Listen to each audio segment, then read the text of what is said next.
wala po kayong kailangan sa amin, nandiyan kayo po. You will give us everything and expecting nothing in return. Yun po yung kitang-kita po sa inyo. Sir, I will accompany you to Davao. Yun din po yung aking plano. I will not expect anything anymore. Just serve my remaining career in Davao with you. Ang masabi ko, may puso siya, lalong-lalo na sa mahirap.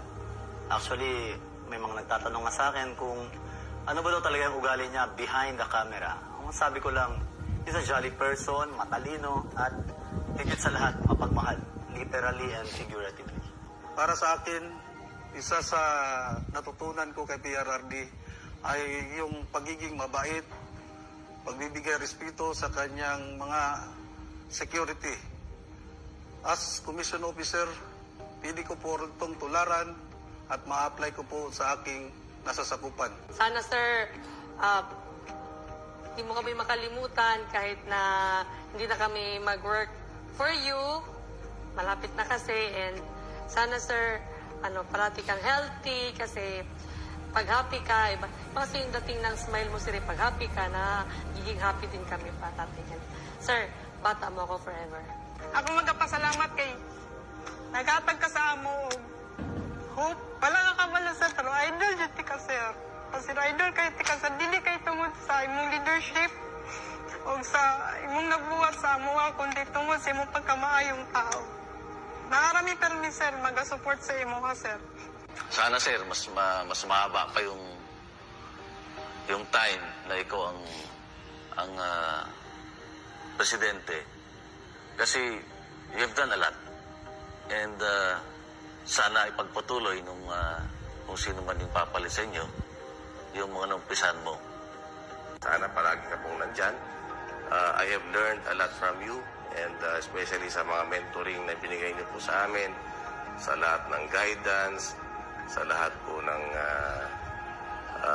tulong. We will be forever grateful for those services that you have given us.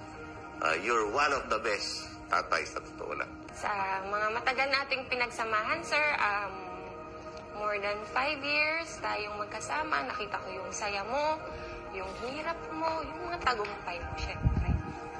Sana ma-enjoy mo pa yung life mo, na wala nang stress, wala nang lahat na ng gusto mong gawin, magagawa mo. Sharing him the 6 years of his presidency, since the very beginning, the campaign period, and then until the end of his term. During the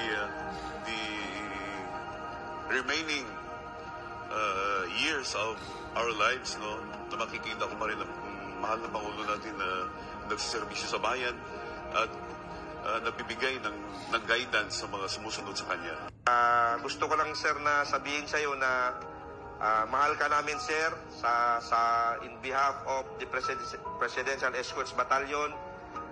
Mahal na mahal ka namin at napakasaya namin na ikaw ang naging boss namin, ikaw ang naging presidente, and gusto ko lang sabihin sa inyo na from the bottom of my heart, mabuhay po kayo.